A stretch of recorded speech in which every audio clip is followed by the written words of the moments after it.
tema hoje é bom, é de colocar a cabeça e as emoções pra refletir, pra pensar e a pessoa entendendo o que vai na live hoje é um conteúdo que com certeza muda vidas. Como de costume é inspirado no Dr. Hawkins, né? Em tudo que ele trouxe pra gente de bagagem, de estudo de consciência, de tudo que a gente tem pra aprender. Oi, oi! Bem-vindos! Então, o primeiro ponto aí que eu quero trazer pra gente conversar hoje é que a realidade não é como a gente enxerga, né? Ela simplesmente não é. Eu tô aqui, tô vendo um tomate na minha frente. Tô olhando o tomate, fechei o olho. O tomate continua lá ou não continua lá? Pode continuar ou alguém pode tirar, não sei, né? Mas alguma coisa vai mudar. Então, a realidade, ela é muito o que a gente interpreta e ela é muito como a gente vai ver e vai interpretar, tá? Para quem tá entrando agora, a gente tá falando um pouquinho que a realidade, né? O que é a realidade? Vou esperar que o pessoal tá entrando, legal.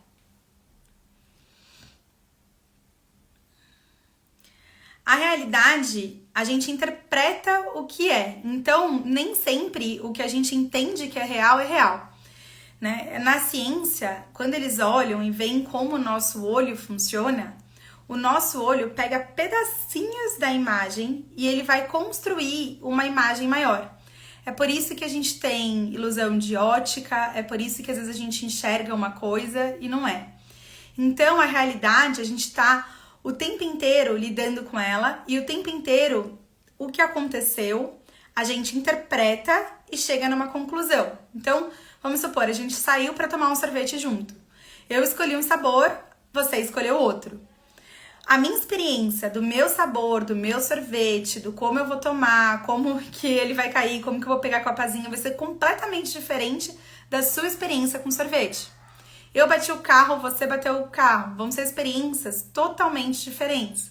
E mesmo que a gente esteja vivendo a mesma coisa, a gente foi na mesma viagem, a gente fez o mesmo passeio, a gente está fazendo a mesma coisa, vai depender de como eu estou interpretando isso dentro de mim para que isso se torne uma experiência na minha vida. Então, o tempo inteiro é como se a gente tivesse um óculos, uma lente interpretando a realidade. O que a gente está vendo não é o que é o que a gente está interpretando do que é.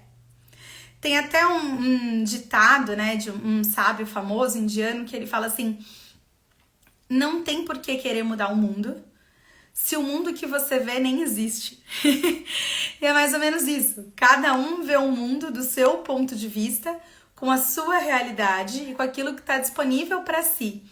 Então não tem nada que a gente mudar fora se dentro a gente está percebendo isso, a gente está assimilando isso e está interpretando cada experiência. Então é muito mais enriquecedor se a gente trabalhar olhando para dentro, olhar como a gente está interpretando essas coisas, olhar como a gente está vivendo, saber lidar com as nossas emoções, do que ficar projetando as coisas no mundo fora.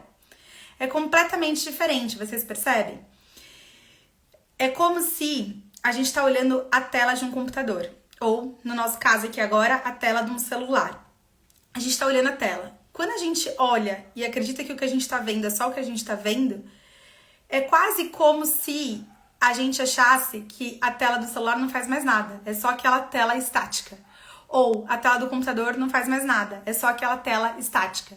A gente sabe que isso não é a verdade. Tem todo um sistema lá atrás operando para que o computador funcione e a gente só tá vendo a interface. Tem todo um panorama acontecendo atrás do celular para que a gente possa ver a live, para que a gente possa interagir, para que a gente possa entrar no Instagram. Mas quando a gente olha para o celular e a gente vê os aplicativos lá imóveis, a gente só tá vendo a interface. Então, a gente vê as coisas, a gente vê a interface, mas mesmo que a gente tá vendo, não necessariamente é o que é. Quantas coisas a gente não enxerga? A gente não enxerga raio solar, a gente não enxerga as ondas que transmitem internet, a gente não enxerga as energias que estão no coração das pessoas, a gente não enxerga nada disso. E tudo o que acontece, ele é subjetivo, porque a gente olha, interpreta e vai criar essa interpretação dentro da gente. A gente tá o tempo inteiro fazendo isso. Olhou para fora, interpretou o que aconteceu e volta. É assim com a nossa visão, é assim com o nosso ouvido, é assim com o nosso paladar, é assim com os nossos sentidos, mas também é assim com as nossas emoções e com os nossos pensamentos, não é diferente. A gente vai ver fora e vai interpretar dentro, vai ver fora e vai interpretar dentro. Então, tudo depende o tempo inteiro daquilo que a gente está interpretando, tá? Por isso mesmo que tudo o que a gente consegue fazer e interpretar tem a capacidade de mudar. O que isso tem a ver com as emoções negativas, que é o título da nossa live?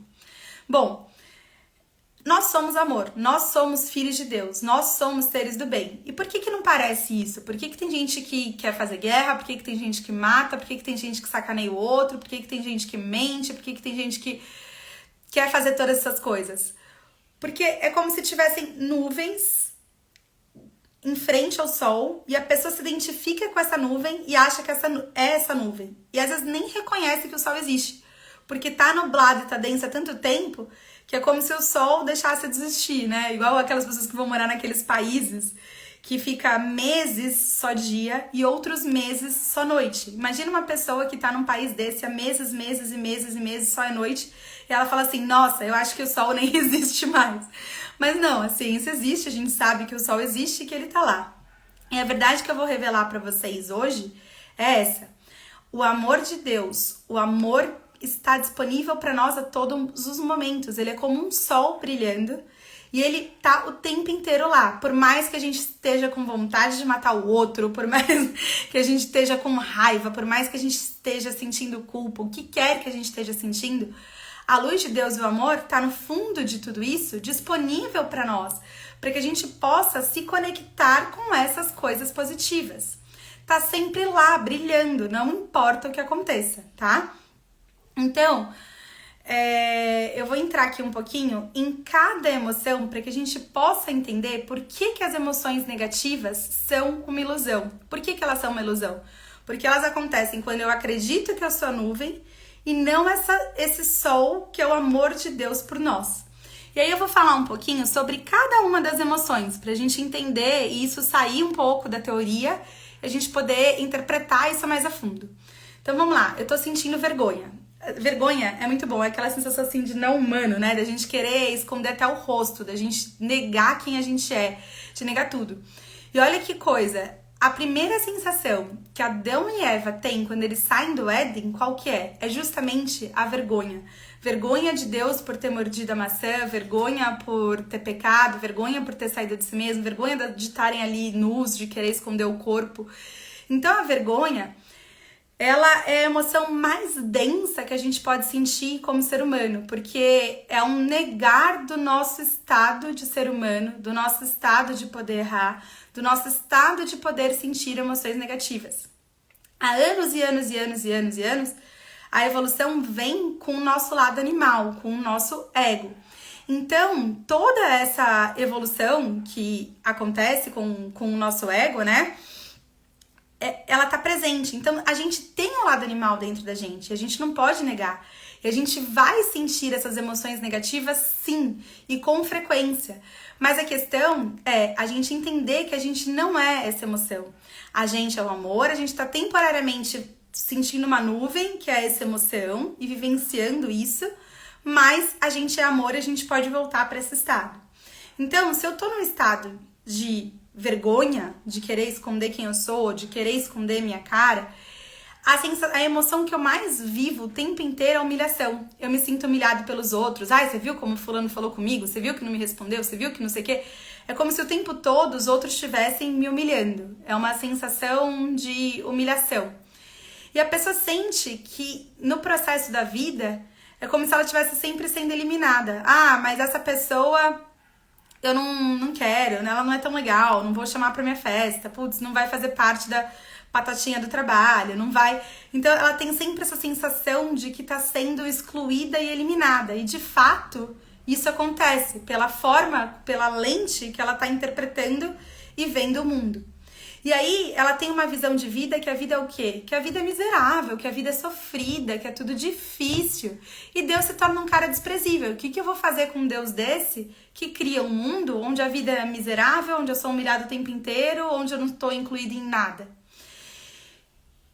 Percebe que isso não é a verdade? É como a pessoa está interpretando aquilo que ela acha que é. E a situação que ela mesma se coloca.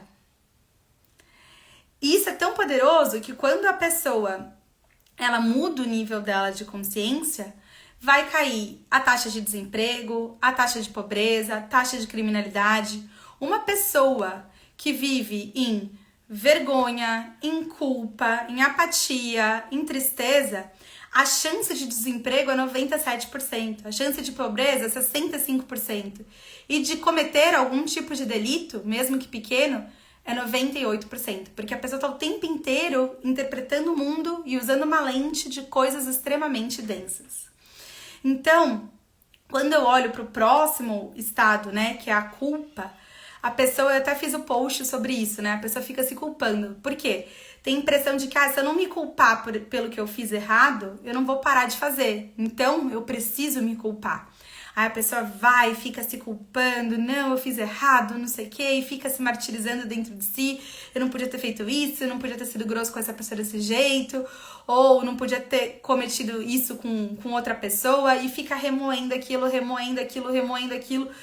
Só que não é a energia de culpa que vai fazer a pessoa mudar de atitude, pelo contrário, essa culpa, esse remoer, esse mimimi, essa martirização suga toda a energia da pessoa para que ela não consiga fazer diferente na sua vida. Então, quando a gente fala em culpa e fica se culpando, que é a emoção que essa pessoa mais sente o tempo todo, ela passa por um processo de destruição. Porque em vez de conseguir fazer diferente, ela se acha não merecedora, ela sente que tudo que ela toca vai ser destruído, que nada vai pra frente. E aí começa a ter uma visão de vida de que a vida é má, de que a vida é dura, de que a vida é sofrida e que Deus é vingativo. Qual que é a visão do Deus vingativo? Nossa, eu fiz isso, então eu mereço sofrer, eu mereço doença, eu mereço... teve um furacão, teve alguma coisa assim, um enchente, também do jeito que a gente tem poluído o planeta, as coisas que o homem tem feito, é merecido mesmo. Então, é uma visão de culpa, que distorce totalmente a realidade. E não é a culpa que vai mudar a atitude, não. O que muda a atitude é você ter o que eles chamam no Alcoólicos Anônimos de arrependimento decente. O que é isso? É você se arrepender e você parar de vergonha e dar sua cara a tapa e falar assim, ó, a partir de agora eu vou fazer diferente.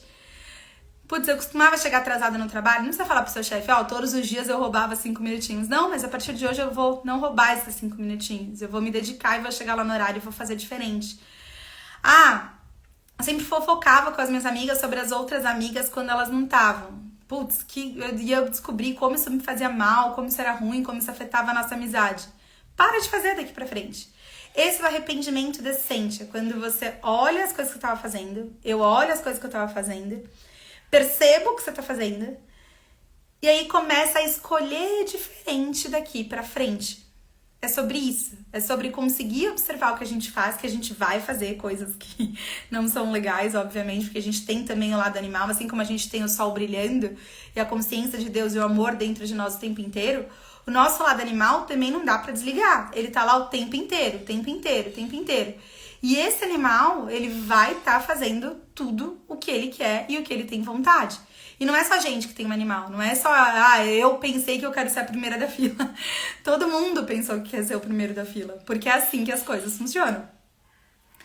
Então, esse estado, né, da gente se culpar profundamente, ele não vai levar a lugar nenhum. Só sugar nossa energia e a gente não conseguir fazer as coisas diferentes. E a gente ficar preso nesse loop de que, tudo depende de mim, eu errei. Percebe que você tem uma certa arrogância? Tipo, se eu fosse diferente, tudo seria melhor. Não.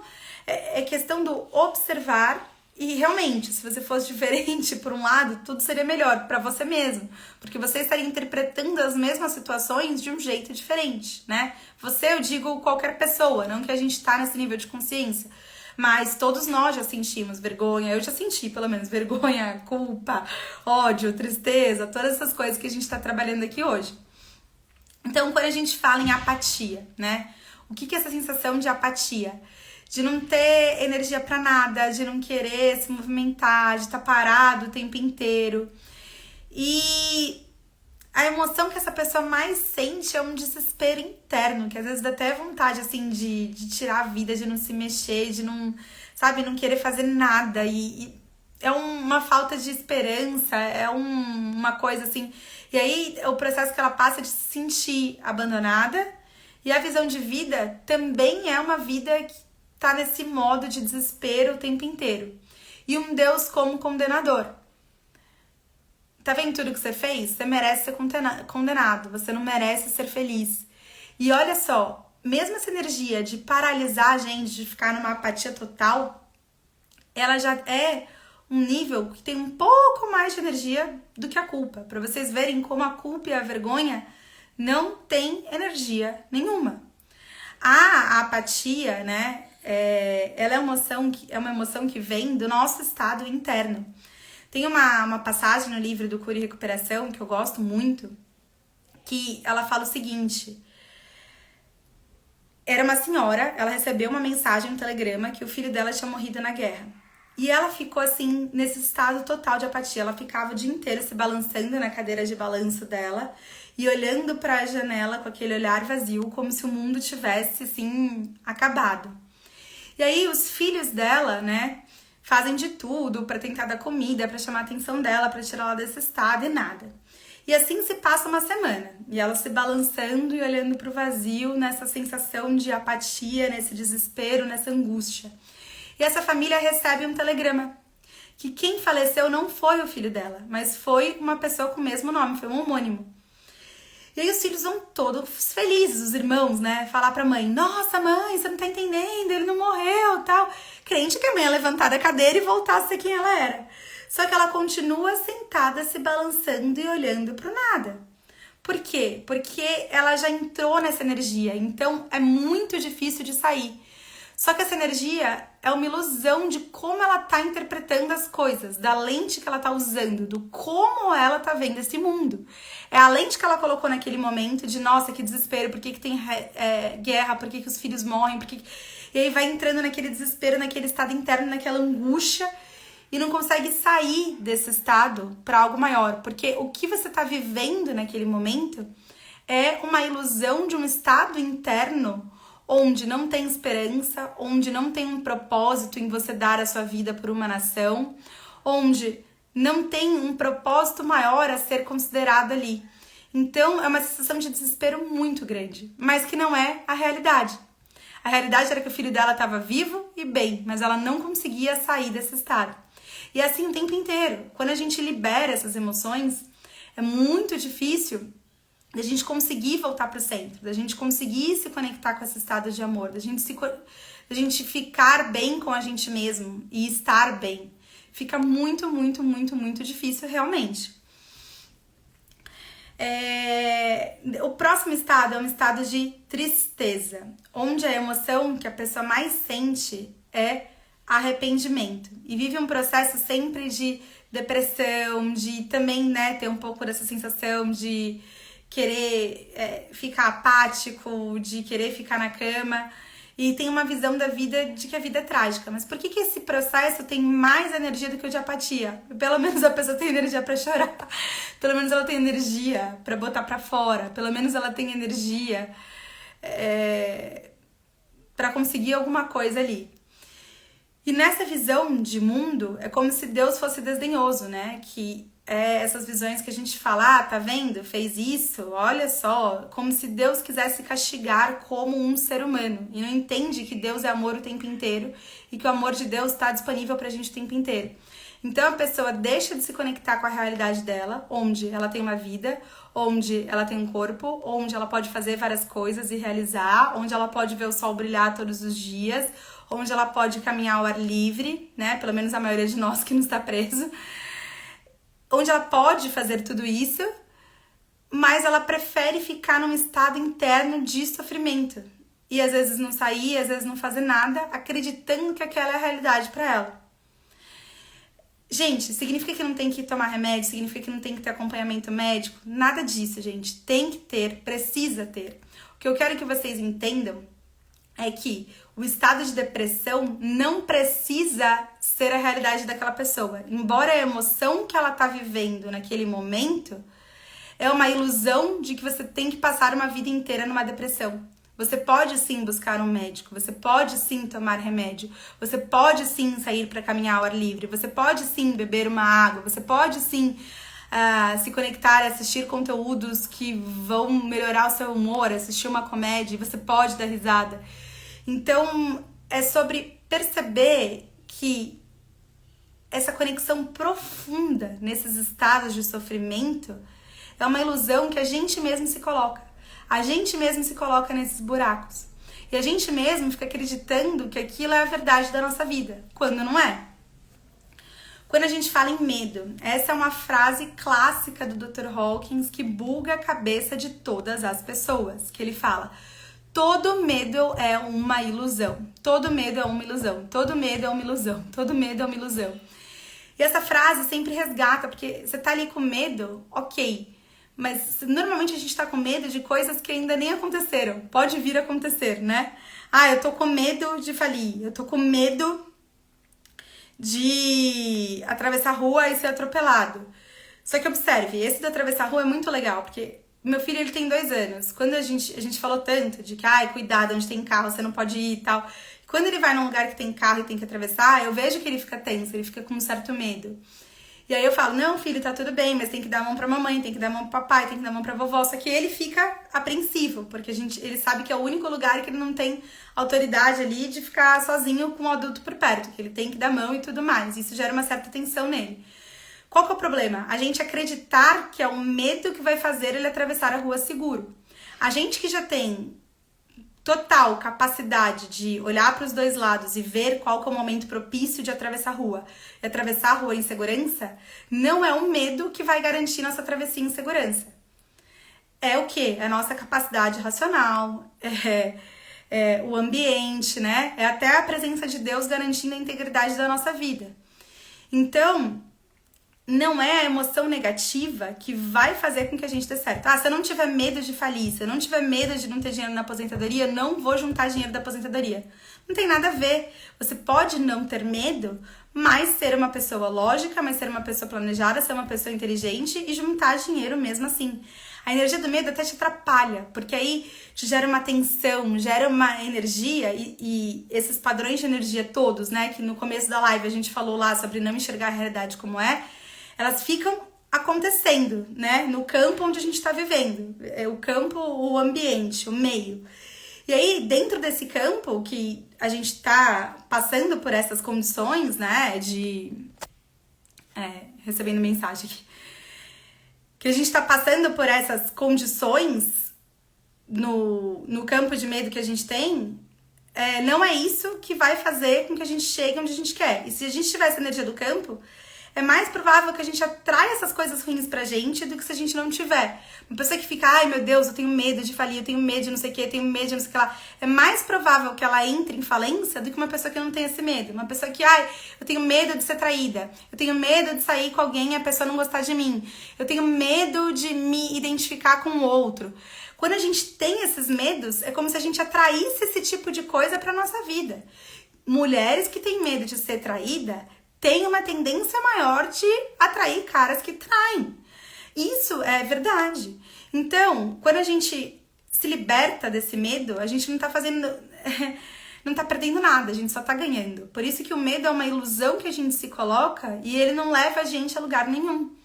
Não leva a gente a lugar nenhum, porque não é o medo que você tem de ser traída que vai garantir que você não é traída.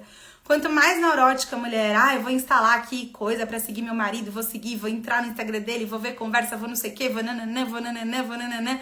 A chance dessa mulher acabar sozinha ou ser traída é muito maior do que de uma mulher que é segura em si mesma, do que uma mulher que tem um relacionamento pautado em confiança, do que uma mulher que tem um relacionamento pautado em escolher homens honrados, em se conectar com algo maior, do que uma família que está voltada a construir coisas maiores e grandes.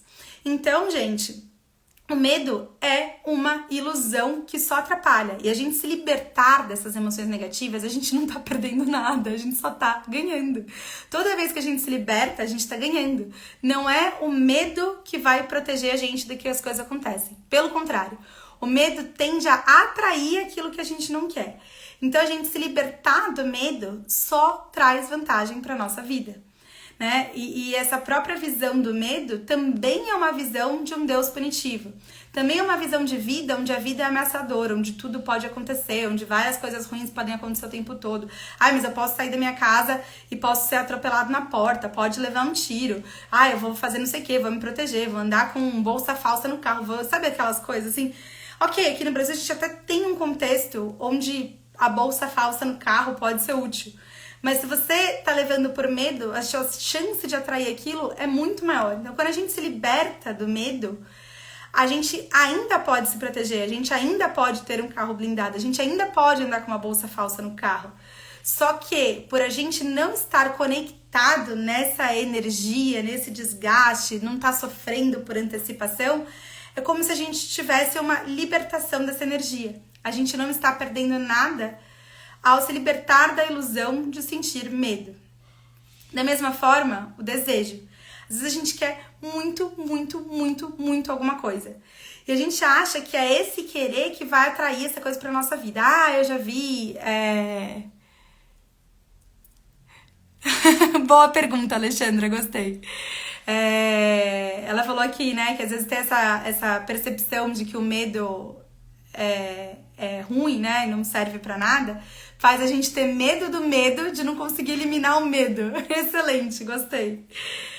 E isso acontece mesmo, tá? Essa questão do medo foi muito trabalhada pelo psiquiatra Viktor Frankl.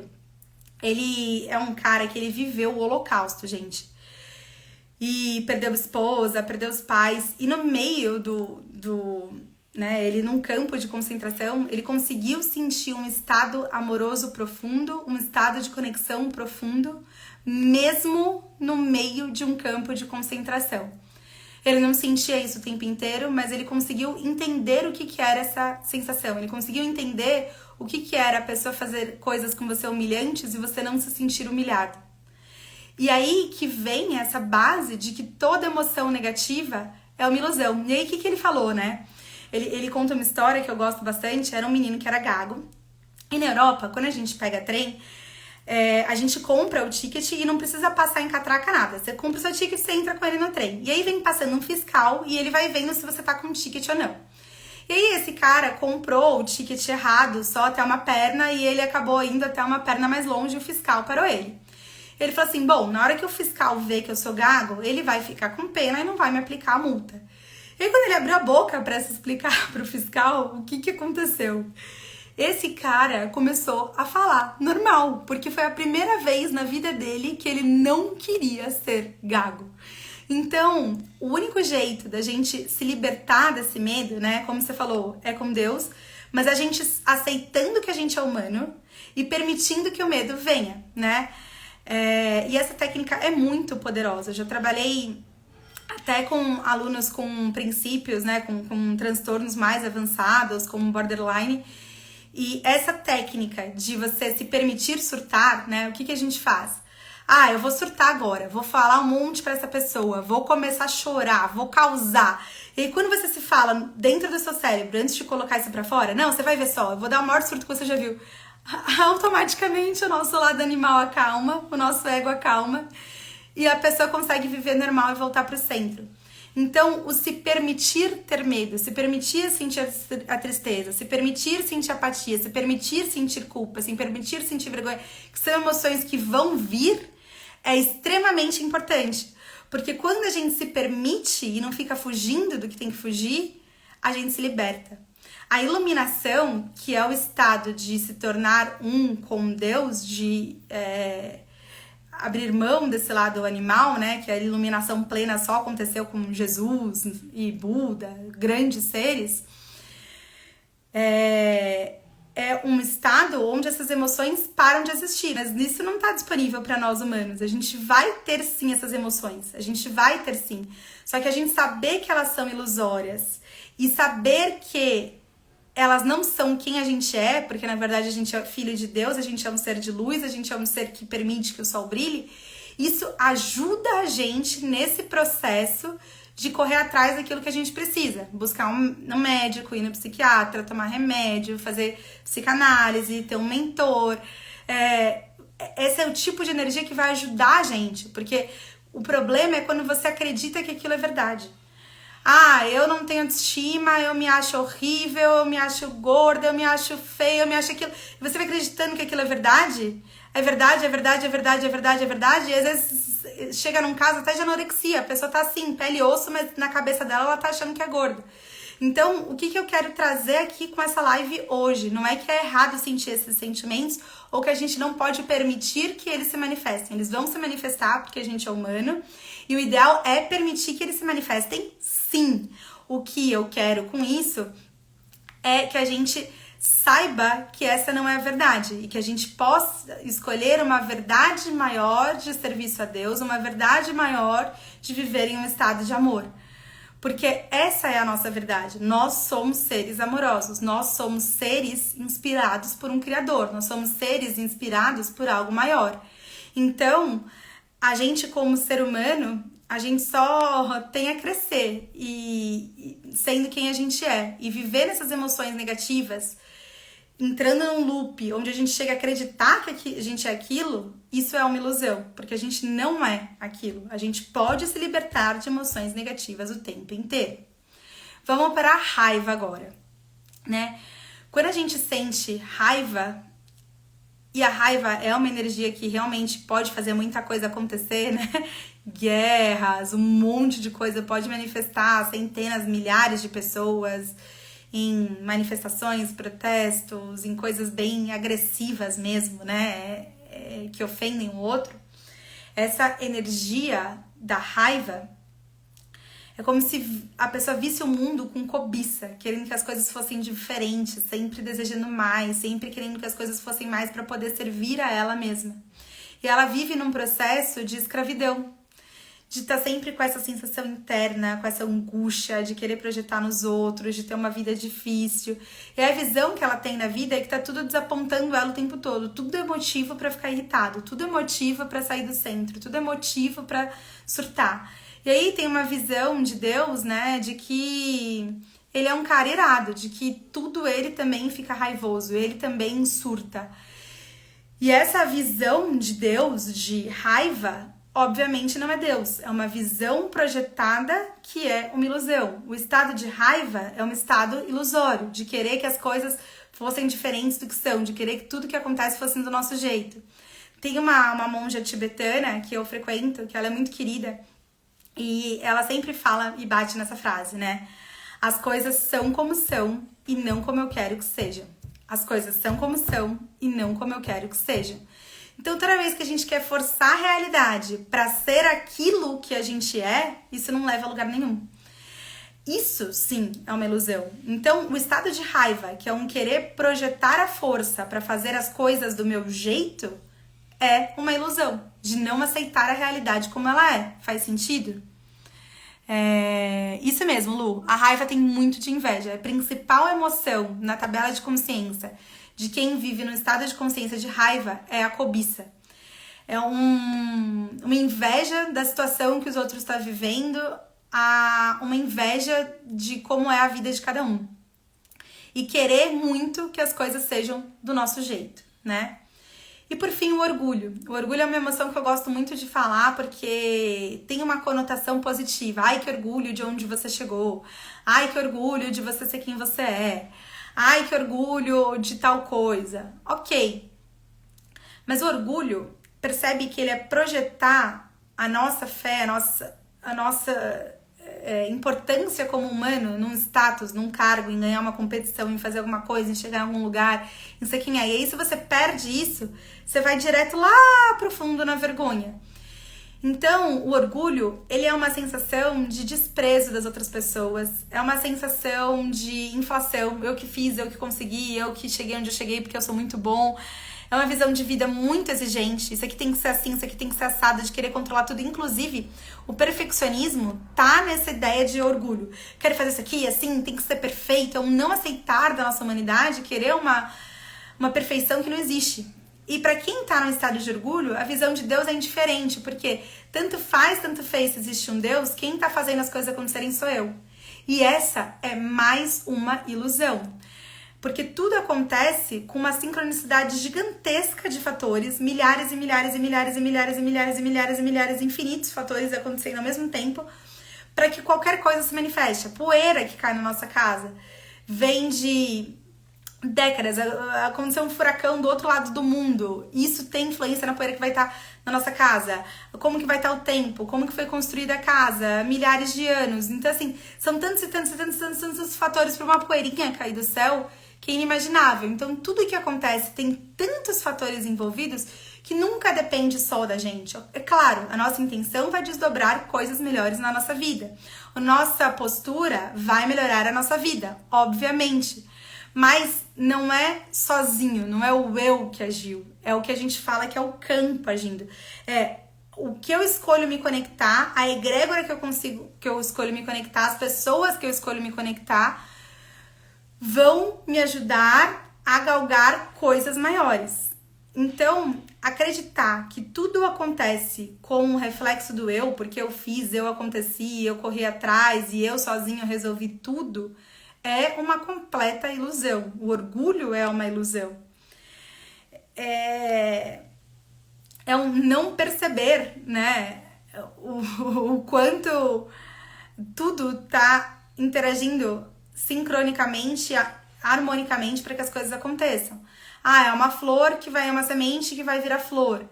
Tá, mas essa semente tá aí há milhares e milhares e milhares e milhares e milhares de anos até ser a semente perfeita de hoje. Tem que ser plantada no solo certo, tem que estar com o clima certo, tem que receber água na quantidade certa, tem que ter nutrientes o suficiente. Quantos fatores não tem que acontecer para que aquela flor nasça? Aí você fala assim, a flor nasceu porque eu plantei e pronto. Não, e não é assim. As coisas dependem de coisas maiores do que a gente mesmo.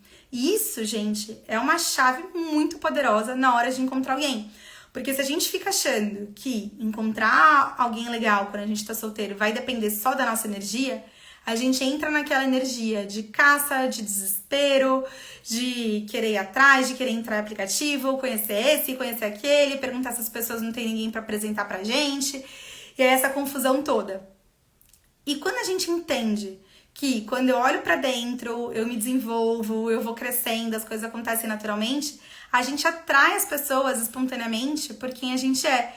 E esse é até o logo da minha empresa, né? Porque é como se tem o jardim e o beija-flor tá vindo até o jardim. Ele está vindo até o jardim, porque aquele jardim tá bem cuidado, porque aquilo lá tá servindo a algo maior. Então, é todo esse propósito, a gente não se conectar com essas ilusões onde a gente se coloca, de acreditar que a gente é toda essa negatividade, de acreditar nessas emoções negativas que o nosso lado animal vai contar pra gente sim, independente do nosso nível de consciência, independente do quanto a gente se trabalha, independente de quanto autoconhecimento a gente tem, independente de frequentar a igreja ou não, independente de ser o pastor, vão vir emoções negativas pra gente lidar, sempre. Só que a gente tem que entender, que é a chave que eu tô aqui, que eu não sou essa emoção negativa. Eu estou sentindo isso temporariamente como uma nuvem que tá encobrindo o sol, mas eu sou o sol. E isso daqui é uma ilusão, é uma historinha que eu tô contando pra mim pra eu querer cair dentro dela. E só da gente ganhar consciência disso, isso é libertador e isso pode mudar a vida de uma pessoa. E é isso que eu quis trazer pra vocês aqui hoje, o ganho dessa consciência. Ai, que bom, Carla, que bom que fez sentido aí pra você, que as coisas dependem de coisas maiores que a gente mesmo. A monja aqui me ensinou isso, eu não sei se vocês já viram um documentário que chama A Revolução Altruísta. Lá fala de um monge que ele é conhecido como o homem mais feliz do mundo. Ele ficou 20 anos num monastério no Tibete E estavam fazendo uns estudos nos Estados Unidos sobre índice de felicidade das pessoas.